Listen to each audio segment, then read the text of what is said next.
ओम अक्षस्रग परशुम गदेशु कुलशम पद्मं धनुष्कुण्डिकां दण्डं शक्तिमशुं च चर्म जलजं घण्टां सुराभाजनं शूलं पाशसुदर्शने च दधति हस्तैः प्रसन्नाननां सेवे सैरिव मर्दनीमिहि महां लक्ष्मीं सरोजस्थितां। 25 तारीख सोमवार का अवसर, द्वितीय तिथि विद्यमान है और ग्रह नक्षत्रों का परिवर्तन का योग जो बन रहा है वो आपके लिए कुछ ना कुछ नया उत्पन्न करने का योग दे रहा है, लेकिन थोड़ी एरोगेंसी बढ़ा देगा। ऐसा स्थिति कर देगा जो मैं कह रहा हूँ वही ठीक है, बाकी सब गलत है, अरे नहीं ऐसे ही करो, बस यहीं अकेला चना बाहर नहीं बूझता, ये बात आपको ध्यान रख लेना, नहीं तो फंस जाओगे। लोग आपको कहेंगे एरोगेंट है और फिर कहीं ना कहीं आपके सिद्धांत आपको न नुकसान दे देंगे। लेकिन ऐसे में ग्रह योग बन रहे हैं कि बहुत सारे लोग आपको लाभ देने की स्थिति बनाएंगे। संपर्क से लाभ लेने का आपको प्रयास करना चाहिए। झगड़ा मत कीजिएगा। घर परिवार में चीज़ें जो हैं, जो आपसे प्यार करते हैं, उनके प्यार को समझने का आपको प्रयास करना चाहिए। थोड़े से इमोशनल, आप थोड़े से एरोगेंट होते जा रहे हैं इस समय ग्रह योग दिखा रहे हैं, वो एरोगेंसी त्यागने का प्रयास करें, हनुमान जी का पाठ करें तो आपके लिए अच्छा रहेगा। मंगल इस वक्त थोड़ा नेगेटिव भाव में चल रहा है क्योंकि शनि से सामने दृष्ट है, शनि ने सब बिगाड़ रखा है। हनुमान जी का सहारा लीजिए, सब अच्छा होगा। हनुमान जी का पाठ करें। तो आ गया हनुमान जी का दिन, 26 तारीख हनुमान जी का दिन है, मंगलवार का दिवस, और इस दिन तो कई योगों की भरमार है। इस दिन अंगारक चतुर्थी है, वराह जयंती है, शिव चतुर्थी का योग बन रहा है, शिवा चौथी और महा चतुर्थी का योग बन रहा है। और साथ साथ भारत विश्व के कई दृष्टिकोण, कई क्षेत्रों में तो जहां मध्याह्न में अपनी चतुर्थी एकत्र हो जाएगी, गणेश चतुर्थी भी उसी दिन देखी जाएगी, पत्थर चौथ भी उसी दिन रहेगी। तो ध्यान रखना, ये दिन बहुत विशेष है। ग्रह नक्षत्रों के दृष्टिकोण से ये समय आपके लिए जो चल रहा है वो कुछ वारे न्यारे का है। बड़े लोग, बड़े विचार वाले लोग, खुले हृदय वाले व्यक्ति आपको लाभ देंगे। संकुचित विचारधारा वाले व्यक्ति जो है वो आपको नुकसान देने के योग डेफिनेटली बनाते दिखाई देंगे। तो इसलिए जो छोटे लोग, छोटा मानसिकता वाले लोग हैं, उनसे दूर रहना भाई, नहीं तो कहीं ना कहीं कष्ट में फंस जाओगे। इस दिन के लाभ को लेते हुए हमने विवेकानंद योगाश्रम में महत्व को समझते हुए वराह जयंती, अंगारक चतुर्थी यानी मंगल का जन्म दिवस, वराह जी का जन्म दिवस, गणेश जी का जन्म दिवस, और तो और कई ग्रहों का और भी योग बनता दिखाई दे रहा है, अंगारक चौथ, शिव चौथ, ये सब प्रकार के योग जो बन रहे हैं, इन सब का लाभ लेने के लिए हमने विवेकानंद योगाश्रम में बहुत बड़ा कार्यक्रम रखा। हनुमत यज्ञ, गणेश यज्ञ, वराह यज्ञ, और साथ साथ उस दिन हनुमान जी को सिंदूर चढ़ेगा, गणेश जी को चूल्हा चढ़ेगा, सिंदूर सुंदरकांड का पाठ रहेगा, भंडारा रहेगा। आप भी इसमें सम्मिलित हो सकते हैं सुंदर रूप से भगवान की कृपा से। इस शुभ योग में अपने, क्योंकि मंगल शनि का टकराव, बहुत सारे ग्रह योग इस प्रकार से बन रहे हैं, और बुध भी बहुत जल्दी से महालक्ष्मी योग का जो निर्माण कर रहा है वो लाभ दे जाए। ध्यान रखना, चांद मत देखना इस दिन। जहाँ जहाँ चांद को देख लिया तो फिर कलंक तैयार है। कथा बताएंगे उसको कैसे, किसने देखा, कृष्ण भगवान ने देखा था, बच नहीं पाए, लगा दिया लोगों ने कलंक कि चोर हो। यानी सोचो, भगवान तक को ये समाज छोड़ने वाला नहीं है, तो मेरी और आपकी तो बिसात क्या है। सिद्धांतिक तौर पे इसको करना आपके लिए बड़ा अच्छा रहेगा, कल्याण तौर पे समझें, करें और भगवान की शरणागति को प्राप्त करने का प्रयास करें। 27 तारीख बुधवार का अवसर, चतुर्थी तिथि है, और इस दिन भारत में क्योंकि चतुर्थी मध्याह्न में अपनी उपस्थित मानी जाती है भगवान गणेश जी के लिए। मध्याह्न में अपनी वैसे तो मंगलवार को भी थी, लेकिन वो करीब करीब 1 बजे आरंभ हो रही है, लेकिन इस दिन जो है वो 12 बजे के आसपास भी रहेगी। तो इस दिन भारत में कई जगहों पे गणेश चतुर्थी का योग रहेगा। भगवान गणेश का सुंदर स्तवन, विघ्नों को दूर करने वाला, शिव के आशीर्वाद से गणेश जी को प्रथम पूज्य प्राप्त हुआ, शिव जी के आशीर्वाद से वो गणेश जी को स्वरूप प्राप्त हुआ। तो शिव इस संसार में वो हैं जो भावी मेट सके त्रिपुरारी। इस संसार में अशुभ को दूर करने के लिए जो कर्म का सिद्धांत से भी परे जाकर कोई सिद्धांत है तो वो शिव मुक्त तत्व है। तो उनका स्तवन, उनका आशीर्वाद का दिन है। तो ऐसे में विशेष तौर पर उनका स्तवन करने का सुंदर योग बन रहा है, तो उनको करने का प्रयास करें। ग्रह योग आपकी राशि के दृष्टिकोण से जो योग बना रहे हैं वो बना रहे हैं राजयोग। आपको केवल चलने की देर है, चलोगे तो विजय का झंडा आपको प्राप्त होने के योग बन जाएंगे। ऐसे नक्षत्र योग बनते दिखाई दे रहे हैं। तो इसलिए ज़्यादा इसमें मत फंसो कि अच्छा है, गलत है, काम है, अच्छा कर रहे हैं, गलत कर रहे हैं। जो सिद्धांत है, जो पारे लक्ष्य है, उसको सिद्धि प्राप्त करने के योग शनि नहीं करने दे रहा है, लक्ष्य सिद्धि। और शनि का उपाय आपको लगातार करना पड़ेगा। हनुमान जी को प्रसन्न करने का उपाय करें, वो बहुत ज़रूरी है आपके लिए राशि के दृष्टिकोण से। कैसे करें गणेश जी का स्तवन, कैसे करें इस दिन से लाभ, ये सारे सिद्धांतों को हम समझाते हैं आपको। भारतीय संस्कृति में हर रोज़ एक नया त्यौहार होता है और उन कथाओं के पीछे पीछे, उन अवतारों के पीछे पीछे बड़े रहस्य की बातें छुपी हुई होती हैं, हमारे जीवन पे जो बड़ा व्यापक प्रभाव डालती हैं। गणेश चतुर्थी के दिन भगवान गणेश का प्रादुर्भाव हुआ और भगवान गणेश के प्रादुर्भाव के साथ साथ समस्त संसार में उनको आशीर्वाद मिला कि जीवन के विघ्नों को दूर करने के लिए, रिद्धि सिद्धि प्राप्त करने के लिए गणेश जी सबसे पहले प्रथम पूज्य माने गए। और प्रथम पूज्य के साथ साथ उनकी जो ख्याति थी पूरे संसार में फैली। और कहा जाता है कि गणेश जी की जो आकृति थी जिस प्रकार की, उसको देखकर चंद्रमा एक बार उनका उपहास करने के लिए उद्धृत हुए। चंद्रमा उनके स्वरूप को देखकर जब हंसे तो कहा जाता है चंद्रमा को कलंक लगा। श्री गणेश के श्राप का उनको भागी बनना पड़ा। और गणेश जी के श्राप से कहा गया कि चंद्रमा अपने सौंदर्य पर जो लेकर जो इतराते हैं, उनका जो भी दर्शन करेगा उन पर कलंक लगना भी आवश्यक हो गया। उस दिन से कहा जाता है कि चंद्रमा को ऐसा श्राप लगा कि बिल्कुल आज के बाद जो तुम्हारा दर्शन करेगा, तुमको अपने स्वरूप के ऊपर इतना अभिमान है कि जिसके कारण से तुम बड़े सुंदर लगते हो कि तुम्हारे में कलंक रहेगा, जो भी तुम्हारा दर्शन करेगा उस पर भी कलंक लगने के योग बनेंगे। तब कहा जाता है चंद्रमा बड़े शोक भाव से भगवान के समक्ष उपस्थित हुए, बड़ी क्षमा मांगी। तब जाकर श्री गणेश ने उस पूरे जीवन पर्यंत के कलंक को, श्राप को केवल एक दिन पर बांध दिया। तो भाद्रपद मास की शुक्ल पक्ष की गणेश चतुर्थी जिस दिन होती है, गणेश जी का जन्मोत्सव जिस दिन होता है, जिस दिन ये घटना घटी थी, उसी दिन तक के लिए कुछ देर के लिए चंद्रमा बाहर निकलते हैं शाम के समय पर, थोड़ी देर के लिए। और वो बड़े सुंदर चंद्रमा होते हैं उस दिन जब निकलते हैं। उनकी आभा बड़ी दिव्य होती है, लेकिन वो आभा ऐसी होती है कि उस दिन जिसकी नजर चंद्रमा पर पड़ गई, उनके जीवन में वो कलंक लगना निश्चय हो जाता है कि वो कलंक लगेगा ही लगेगा। और जो उनका दर्शन कर लेता है, तो उस दिन भगवान कृष्ण तक ने एक बार उस चंद्र के दर्शन कर लिए थे। चौथ के चांद का दर्शन कहा जाता है कि बिल्कुल नहीं करना चाहिए। रामायण के अंदर भी इस भाव को रखा गया है कि बुद्धिमान व्यक्ति जो होते हैं इस बात को मानते हैं कि चौथ के चांद को नहीं दर्शन करते हैं, चौथ के चांद को दर्शन कर लेने से कलंक लग जाता है। तो इसलिए बुद्धिमान व्यक्तियों को इस बात का ध्यान रखना चाहिए। लेकिन गलती से मत्थे लग गया चंद्रमा। हम घर से बाहर निकलते हैं, कई बार सामने देखते हैं चंद्रमा निकले हुए हैं, बड़े सुंदर लग रहे हैं, और ध्यान रहा नहीं चतुर्थी है तो जिस दिन, और निश्चित मान लीजिए कलंक लगना निश्चित हो गया। भगवान कृष्ण ने भी गलती से चंद्रमा के उस दिन दर्शन एक बार कर लिए। कहा जाता है कि उनके ऊपर भी कलंक लगा सम्यंतक मणि चुराने का। कहा जाता है कथा के दृष्टिकोण से द्वारकापुरी में सत्राजीत नाम का एक उनका भाई था, और वो साधना करता था, नित्यपति भगवान सूर्य की उपासना करता था। भगवान सूर्य की उपासना कर कर भगवान सूर्य को प्रसन्न किया और वो सम्यंतक मणि भगवान से प्राप्त करी। और कहा जाता है उस मणि का इतना प्रादुर्भाव था, इतना चमत्कार था कि वो नित्यपति स्वर्ण को देती थी, और उस स्वर्ण को जिस प्रकार से प्राप्त होता था, जिसके पास भी वो मणि रहेगी वो स्वर्ण ही स्वर्ण में खेलता था। तो वो नित्यपति इस भाव को रखता था। लोगों ने कहा सत्राजीत को कि ये मणि तेरे लायक नहीं है, तुमको भगवान कृष्ण को दे देनी चाहिए, जिससे समाज के सुंदर कार्य हो सके, समाज में सुंदर लोगों की सहायता हो सके। लेकिन सत्राजीत अभिमान ग्रसित था। तो सत्राजीत ने उस जब सम्यंतक मणि को भगवान सूर्य से प्राप्त कर लिया, तो कहा जाता है कि वो 8 पैर सोने को का निर्माण करती थी। लोगों ने कहा भगवान कृष्ण को ये मणि दे देनी चाहिए, तेरे लायक नहीं है। लेकिन वो अभिमान ग्रसित था, साधना से प्राप्त करी हुई उस निधि को कैसे किसी और को दे दे। उसने वो मणि जो थी अपने भाई प्रसेन एक दिन वो मणि पहनकर जंगल में चला गया। और जब वो प्रसेन जंगल में चला गया तो कहा जाता है कि वहाँ उसका युद्ध जामवंत से हुआ। जामवंत से युद्ध होने के बाद प्रसेन को जामवंत ने मार दिया।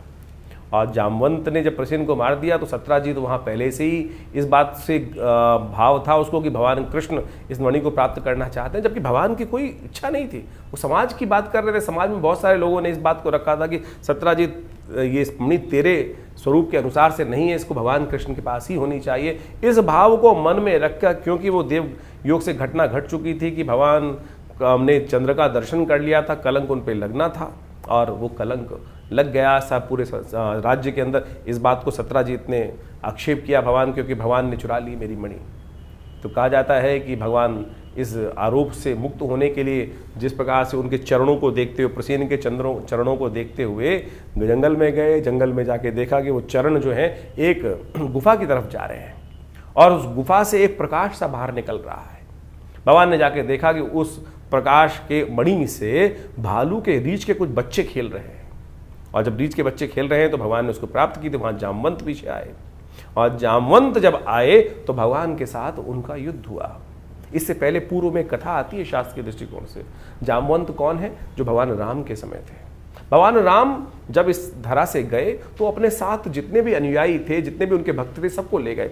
जामवंत भी उनके एक भक्त थे, लेकिन वो भगवान के साथ नहीं गए।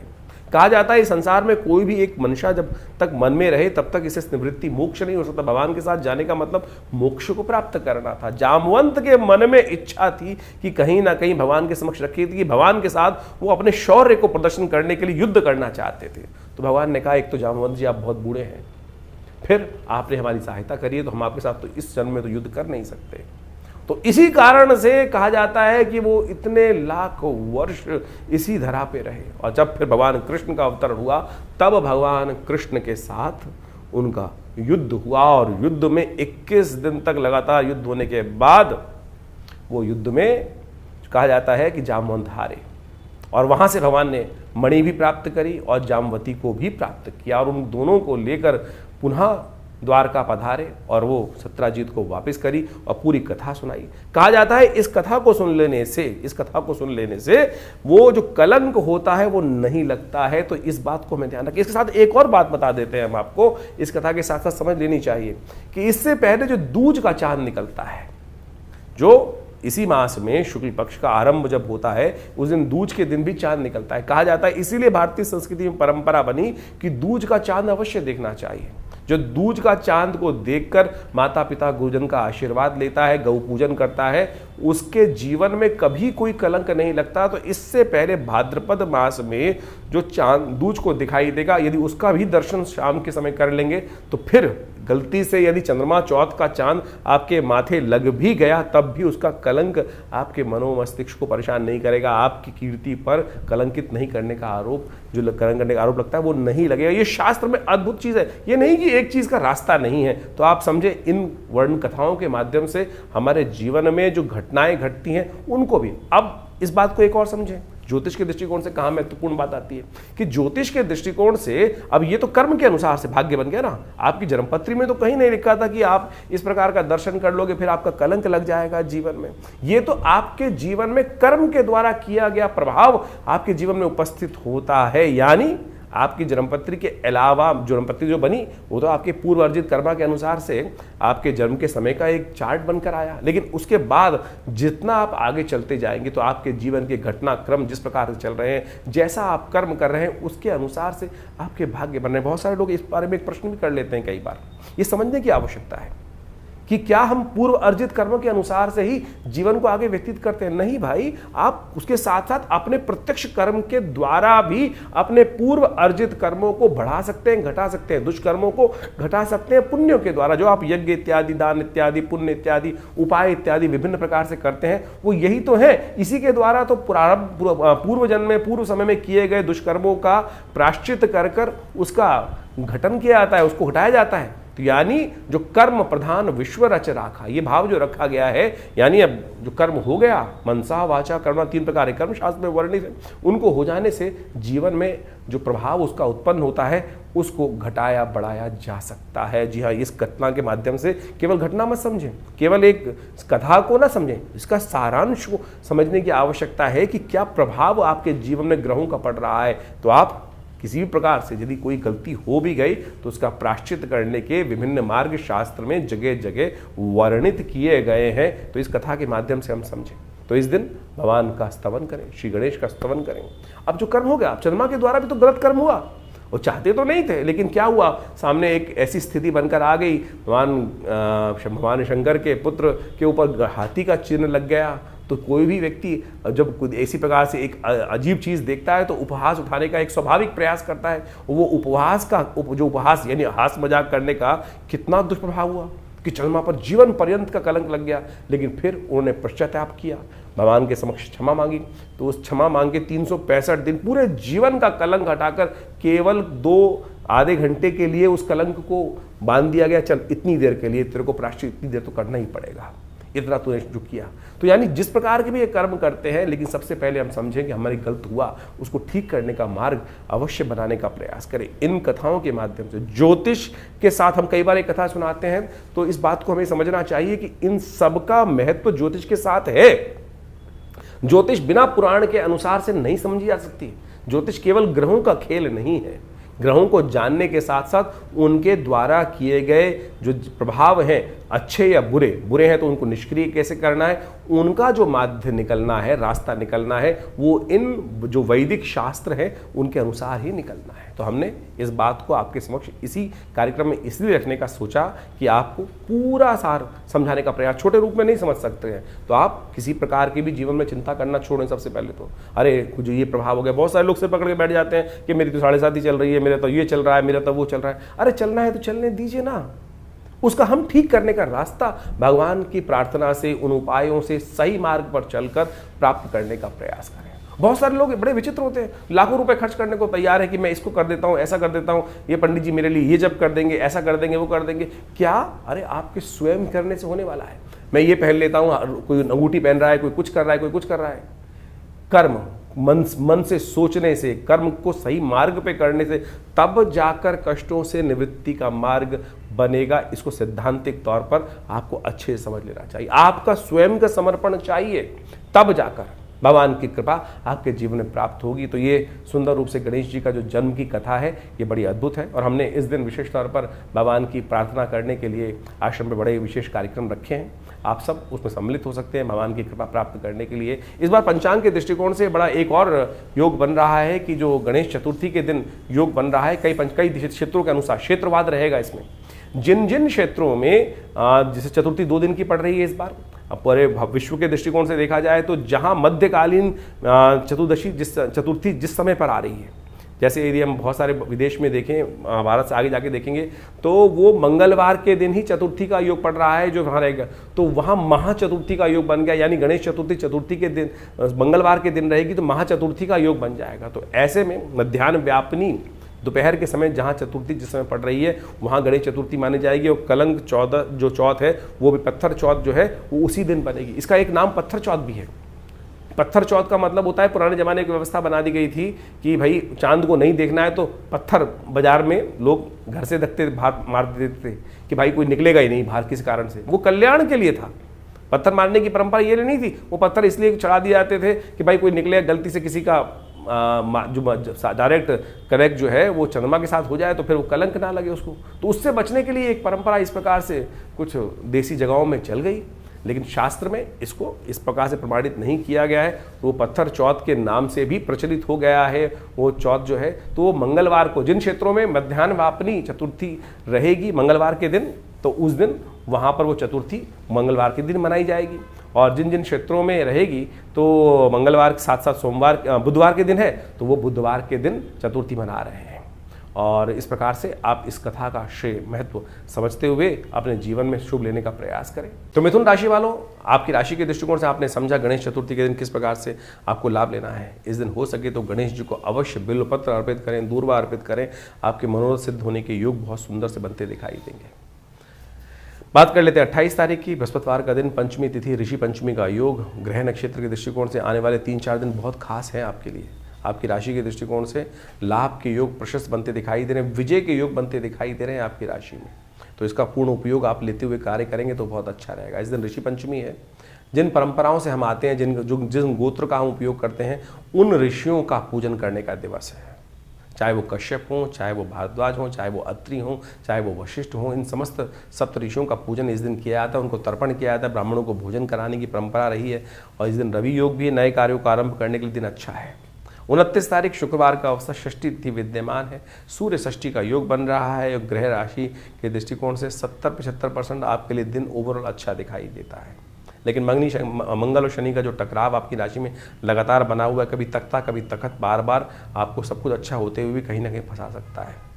सूर्य नए शोध की तरफ आपको अग्रसित कर रहा है, नया पराक्रम दिखाने का योग है। सूर्य षष्ठी इस दिन है, तो हो सके तो सूर्य को जल अवश्य दें, हो सके तो गेहूं का दान, घी का दान अवश्य करने का प्रयास करें, वो आपके लिए कुछ ना कुछ नया रास्ता खोलने के योग बनाएगा। इस दिन बलदाऊ छठ है, भगवान कृष्ण की उपासना की जाती है। हल्दी मिले दही से भगवान को स्नान कराया जाता है, उसका आशीर्वाद लेते हुए अपने शरीर पर उसको मर्दन करना चाहिए। आयुर्वेदिक दृष्टिकोण से बड़ा सुंदर योग बनाता है। स्किन की बहुत सारी बीमारियों को ठीक करने के लिए ये जो भगवान का स्नान करा हुआ जल जो होता है, जो जिसमें हल्दी और दही मिला हो, उसको अपने शरीर पर उपयोग कर लेने से कोई भी मेडिसिन से ज़्यादा काम ये औषधि कर देगी आपकी राशि के दृष्टिकोण से। 30 तारीख का दिन शनिवार का अवसर, सप्तमी तिथि विद्यमान है और इस दिन चंद्र हो जाएंगे नीच के, और ये आपकी राशि के दृष्टिकोण से कहीं ना कहीं इमोशनल पॉइंट ऑफ व्यू से आपको थोड़ा कष्ट देने के योग बना सकते हैं। थोड़ा ध्यान रखते हुए कार्य करना पड़ेगा। इमोशनल पॉइंट ऑफ व्यू से थोड़ा दिन थोड़ा हल्का दिखाई देता है। और साथ साथ एक और ग्रह परिवर्तन की तरफ जा रहे हैं। बुध जो है वो सूर्य के साथ जाकर अस्त होने के योग बनाएंगे। पराक्रम पे कहीं ना कहीं इसका नेगेटिव प्रभाव पड़ सकता है।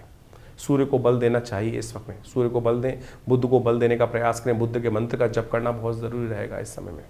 जितना बुद्ध का मंत्र जप करेंगे उतना अच्छा रहेगा आपकी राशि के दृष्टिकोण से। बुद्ध का मंत्र कहाँ मिलेगा? बुद्ध का मंत्र हम बता देते हैं, हम ब्रांग ब्रिंग ब्रोंग से बुधाय नमः, लेकिन हमारे इस चैनल पर जाकर डिस्क्रिप्शन बॉक्स में वहाँ इसका लिंक है, जो बुद्ध के मंत्र का 108 बार नित्य प्रति जप करें जब तक बुद्ध अस्त रहे। वाणी पर संयम रखने का प्रयास करें, देखिए उससे लाभ होगा, क्योंकि बुद्ध अस्त हो जाएंगे परिवर्तन के साथ ही, और वो बुद्ध का अस्त होना आपके लिए कहीं ना कहीं, क्योंकि आपकी राशि के स्वामी हैं, वो नेगेटिव है आपके लिए। 31 तारीख रविवार का अवसर, अष्टमी तिथि विद्यमान है और महालक्ष्मी व्रत इस दिन से आरंभ हो रहे हैं। राधा अष्टमी का योग बन रहा है, साथ साथ दुर्गाष्टमी का योग बन रहा है।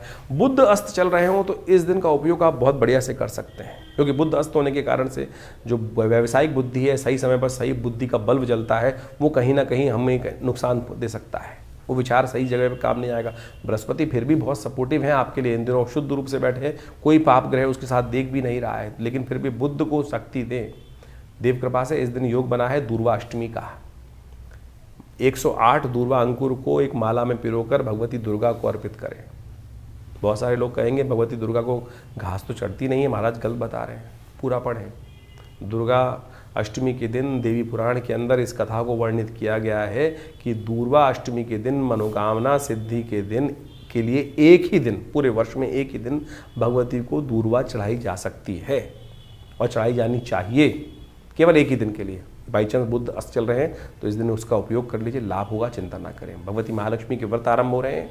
शास्त्र के दृष्टिकोण से शास्त्र मत को समझते हुए कार्य करना चाहिए। बहुत सारे लोग केवल कुछ ना कुछ व्यावसायिक दृष्टिकोण से चीज़ों को बताते रहते हैं, पता नहीं कौन कौन से टोटके आपके समक्ष उपस्थित करते हैं। हम हर चीज़ को शास्त्र प्रमाणित दृष्टिकोण से आपके समक्ष रखने का प्रयास कर रहे हैं।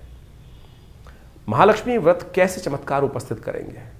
वर्षों से लोग करते आए हैं और बहुत सारे लोगों की मनोकामना उन सिद्धांतों के द्वारा पूरी भी हुई है, क्योंकि विधि को सही रूप से श्रद्धा भाव से उन्होंने अपनाया। लेकिन कई लोग परिपाटी को सही समझते नहीं हैं और केवल कमल का पुष्प अर्पित करके, कमल के गट्टे की माला अर्पित करके, धूप दीप नैवेद्य अर्पित करके कह रहे थे हमने पूजन कर लिया, अनुष्ठान कर लिया। ना, अनुष्ठान नहीं हुआ।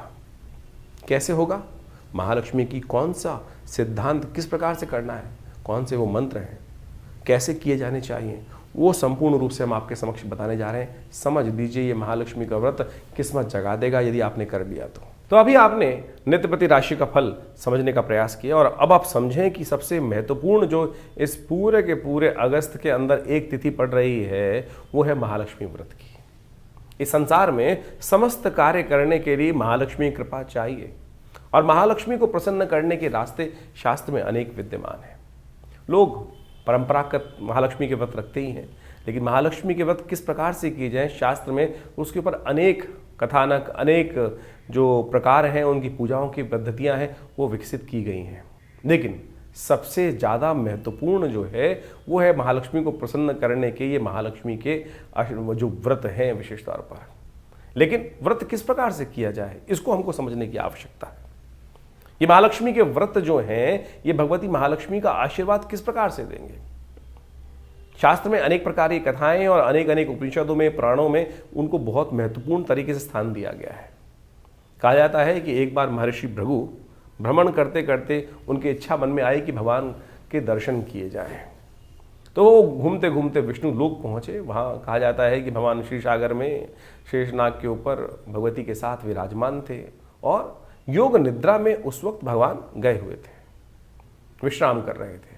महाराज भृगु जब पहुंचते हैं, महर्षि भृगु वहां पर, तो भगवान योग निद्रा में होने के कारण से उठते नहीं हैं। तो भृगु को बड़ा विचित्र लगता है, पता नहीं किस कारणवश उन्होंने अपना जो चरण था वो भगवान विष्णु की छाती पर रख दिया और कहा कि आपका भक्त यहां आया और आप प्रभु आप विश्राम में हैं। कहा जाता है कि भगवान तत्काल उठे और उन्होंने भृगु को प्रणाम किया और कहा कि महाराज आप आए और मैं विश्राम में रहा। लेकिन जिस प्रकार से उन्होंने चरण से भगवान विष्णु के वक्षस्थल पर आघात किया, कहा जाता है महालक्ष्मी वहीं बैठी हुई रुष्ट हुई थी। जो रुष्ट हुई तो उन्होंने महाराज भृगु को श्राप दिया कि आज के बाद हम किसी भी प्रकार से जो आप लोगों के पास नहीं आएंगे। भृगु महाराज ने भी बड़े उत्कृष्ट प्रकार के विद्वान ऋषि रहे और उन्होंने वर्णन, शास्त्र में वर्णन मिलता है कि उन्होंने भगवती के सामने अनुनय विनय के साथ एक प्रार्थना करी कि भगवती, ये मेरा भगवान का एक निजी संवाद था, भक्त हूँ और भक्त की विशेष तौर पर एक भगवान के साथ अपने दास की, अपने स्वामी के साथ एक बड़ी तारतम्यता होती है, एक घनिष्ठ प्रेमता होती है। और भगवान ने कुछ नहीं कहा, लेकिन आपने श्राप दिया, मैं उसको स्वीकार करता हूं, लेकिन ऐसे मंत्र बनाता हूं। महर्षि भृगु के द्वारा बनाए गए श्री विद्या के अंतर्गत आए श्री सूक्त का निर्माण उन्होंने उस कथानक के बाद किया और कहा कि जो मैं क्या, ऋषि क्या, कोई भी वर्ण का व्यक्ति संसार में इन मंत्रों को जप करेगा, उनके द्वारा यज्ञ करेगा, इस पद्धति के द्वारा कार्य करेगा, तो मां भगवती आपको उस दास पर कृपा करनी ही पड़ेगी। और उनके द्वारा बनाए गए वो मंत्र विशेष तौर पर कहा जाता है महालक्ष्मी सूक्त के रूप में उपस्थित है। ऋग्वेद में आए हुए उपनिषद के अंतर्गत, ऋग्वेद उपनिषद के अंतर्गत आए हुए महालक्ष्मी सूक्त के अंदर इन मंत्रों का वर्णन मिलता है। और सत्य माने हमने इसके ऊपर बहुत शोध किया। ये जो विधि है श्री सूक्त की, ओम हिरण्यवर्णाम हरणिम सुवर्ण रजत सृजाम चंद्राम हिरण्यमयीं लक्ष्मीं जात वेदो माव ताम आव जात वेदो लक्ष्मी मनमगामिनीं यस्याम हिरण्यम विंदेयम कामश्वम पुरुषानहम। ये जो 16 मंत्र है, हमने 2 मंत्र आपके समक्ष इस वक्त यहाँ रखे। इनको जो नित्यपति इनके द्वारा भगवती महालक्ष्मी की आराधना करते हैं, और तो कहा जाता है कि महालक्ष्मी बाध्य हो जाती हैं उस जातक पर अपनी कृपा करने के लिए। तो इन महालक्ष्मी के जो व्रत आरंभ हो रहे हैं 31 तारीख से, भाद्रपद मास कि जो अष्टमी जो बन रही है उस दिन से ये महालक्ष्मी व्रत आरंभ जो हो रहे हैं। इस दिन से नित्यपति भगवती की षोडशोपचार पूजन करने के उपरांत इन मंत्रों का जप और नित्यपति घी के द्वारा, कमल के बीजों के द्वारा और बिल्व की सामग्री का उपयोग करते हुए, समस्त चीज़ों का उपयोग करते हुए श्रद्धा भाव से यदि नित्यपति इन मंत्रों का जप आप इन 16 दिनों में करेंगे तो भगवती महालक्ष्मी की असीम कृपा प्राप्त होने का योग बन जाता है। बाह्य तौर पर बहुत सारे लोग व्रत करते हैं, लेकिन बाह्य रूप से उनकी पूजा कर लेते हैं, प्रार्थना कर लेते हैं, उनका पूजन कर लेते हैं, और वो तो पूजा हुई, व्रत कहाँ हुआ, जो उनके समर्पण भाव हुआ। लेकिन जो मूल कारण है, जो है कृपा प्राप्ति करने का जो सिद्धांत है, फिनोमिना क्या है, वो पद्धति क्या है, वो ये श्री सूक्त का जप है, श्री सूक्त का यज्ञ है। यदि इन श्री सूक्त के मंत्रों का नित्यपति यज्ञ कर दे, हमारे इस चैनल के ऊपर आप डिस्क्रिप्शन में जाकर उन मंत्रों को देख सकते हैं। हमने उसका पूरा यज्ञ अपने इस चैनल पर रखा है, डाला है, और ज़्यादा से ज़्यादा 1.5 मिनट में वो 16 मंत्र पूरे हो जाते हैं। और नित्यपति यदि उनका 108 बार श्रवण, उसका स्तवन आप करना शुरू कर दें तो भगवती महालक्ष्मी की कृपा प्राप्त करने का, जो चाहो जैसा चाहो वैसा होने के योग, चमत्कार एक नहीं हजारों बार हमने देखा। हम भी संसार में रहते हैं और जो व्यवस्था अब चलती है, भगवती कृपा से अद्भुत रूप से वो कृपा प्राप्ति के योग बन सकते हैं। तो आप कैसे भी जीवन में दुर्भाग्य के योग बने हुए हो और ग्रहों का अशुभ प्रभाव हो, वो मंत्र वो शक्ति है कि मंत्र जो है वो देवताओं को बाध्य कर देते हैं आप पर कृपा करने के लिए, ग्रहों के दुष्प्रभाव को एक तरफ कर देते हैं। यदि इन शास्त्रोक्त विधि के अनुसार से, हमारी भारतीय संस्कृति ऐसी चमत्कारिक संस्कृति है कि जो योग साथ साथ क्या है कि जो बिल्कुल पद्धतिबद्ध युक्त है कि अगर आप पूर्ण इस श्रद्धा के अनुसार से, विश्वास के अनुसार से इस मार्ग पर चलोगे तो उस गंतव्य के निष्कर्ष पर, अंतिम लक्ष्य को प्राप्त करने का रास्ता बनेगा ही, उसमें कोई दो राय हो ही नहीं सकती हैं। तो ये मंत्र विज्ञान का चमत्कार है जो हमने आज इस कथा के माध्यम से आपके समक्ष रखा है। तो इस भाद्रपद मास के जो महालक्ष्मी के व्रत आरंभ हो रहे हैं, इसमें इन 16 दिनों में नित्य प्रति, हमने विवेकानंद योगाश्रम में इसके लिए पूरा नित्य प्रति यज्ञ रखा है और पूर्ण विधि के अनुसार से भगवती महालक्ष्मी के ये अनुष्ठान को किया जा रहा है। आप भी उसमें अपना भाग ले सकते हैं। पूरी व्यवस्था जानने के लिए हमारे जो आश्रम के नंबर्स हैं उन पर संपर्क साध सकते हैं। आपके कैसे भी ग्रह योग हो, कोई बड़ा का कार्य हो, हमने जितनी बार भी, जिसके लिए भी, जब भी, अपने लिए भी, जैसे जब आवश्यकता के अनुसार से करते हैं तो भगवती के ये मंत्र चमत्कार दिखाते हैं। और ये बाण वो बाण है कि लक्ष्य भेद कर ही आता है और लक्ष्य की पूर्ति की तरफ ही काम करता है। तो बड़ी श्रद्धा के साथ आप इन महालक्ष्मी व्रतों को करें, श्रद्धा के साथ इन तरफ चलें। हमारा विश्वास है कि भगवती कृपा से आपके अद्भुत मनोकामना सिद्धि के योग अवश्य बनेंगे। तो इस कार्यक्रम में हमने आपके समक्ष समस्त राशि का प्रभाव उपस्थित किया। तो आप इस पर चलकर, इन मंत्रों को जानकर, इस विधि को जानकर अपने जीवन में कल्याण का मार्ग प्रशस्त करें। धन्यवाद।